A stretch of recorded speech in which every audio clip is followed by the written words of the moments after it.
The supported squat is a beginner squat variation that uses a chair, pole, or wall to support the lowering and rising during the squat for balance. To get started, stand behind the back of a chair with a shoulder width stance. Place both hands on the back of the chair for support and balance during the squat. If you don't have access to a chair, you can also use a pole for balance or simply hold on to the wall.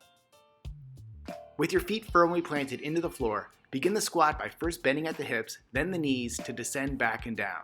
The entire bottom of your foot, especially your heels, should remain in contact with the floor at all times with your knees in line with your toes. Depending on your mobility, the goal is to lower down into the squat until your hips are parallel or lower to the ground while maintaining a natural arch in your lower back. Press your feet through the floor to rise back up to standing while aiming to only use the chair for balance rather than pushing down on it to stand up. Repeat for reps. Subscribe for more Live Lean TV daily exercises.